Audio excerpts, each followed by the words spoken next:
Perkenalkan, nama saya Elendro Meranju Busia. Saya akan menjelaskan sedikit agama dalam pandangan tokoh-tokoh sosiologi. Tokoh yang pertama itu adalah Karmat. Menurut Karmat, negara adalah sebagai alat yang dimana seorang penguasa menggunakan agama itu sendiri untuk mempertahankan kekuasaan dan menjaga status quo ataupun keberadaan negara. Mengapa dijadikan alat? Karena agama mempunyai kekuatan yang kuat.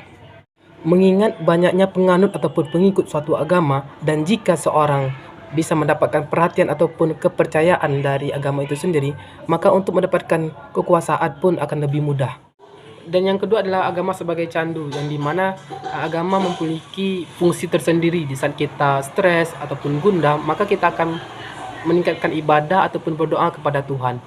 Maka pada saat itulah kita akan merasakan ketenangan. Akan tetapi ketenangan ini akan bersifat sementara. Jika stres ataupun gundah telah hilang, maka agama tidak akan lagi dibutuhkan. Jadi, agama sebagai candu hampir mirip dengan fungsi opium terhadap orang sakit ataupun orang cedera. Yang dimana fungsi agama itu sendiri mempunyai sifat sementara.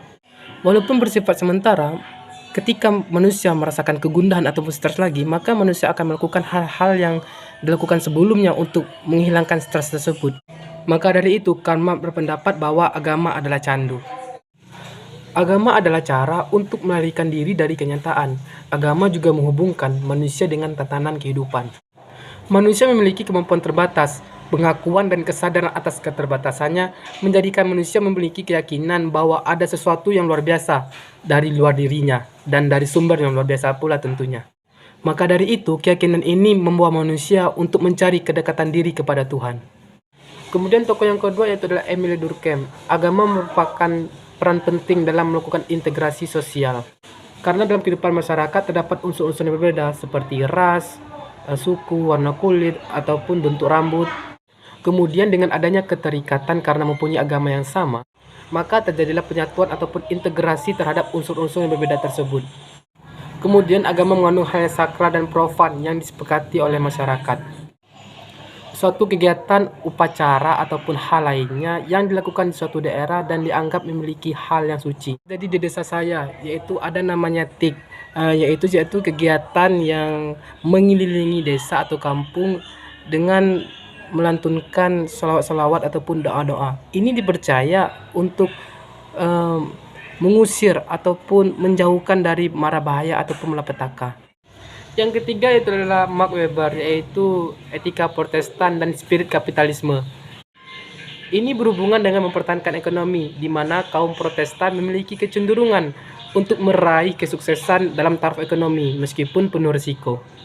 Kemudian spirit kapitalisme ataupun semangat kapitalisme, yaitu pemikiran untuk meraih keuntungan ataupun kekayaan lebih banyak secara rasional. Pemikiran yang kapitalisme ini dinilai mempunyai sifat yang individualis.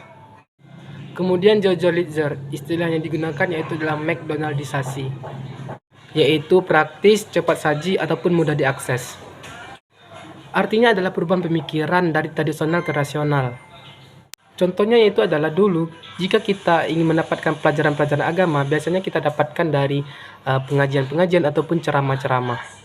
Lalu karena adanya perubahan, maka pelajaran-pelajaran tentang agama tersebut mudah diakses, baik dari media sosial ataupun dari platform-platform lainnya.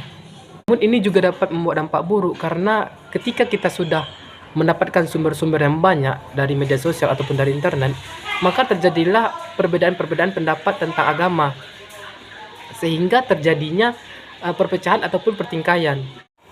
Tokoh yang kelima itulah Peter L. Beger, di mana agama dimaknai proyeksi atas pelindungan yang diharapkan oleh manusia.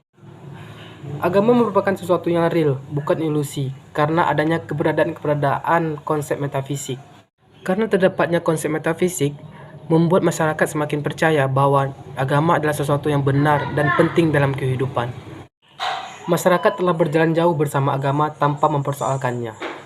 Agama merupakan keyakinan ataupun keimanan atas sesuatu yang mutlak yang ada di luar manusia. Dan agama dan masyarakat tidak bisa dipisahkan. Manusia meyakini bahwa adanya kekuatan supranatural yang mengatur dan menciptakan alam.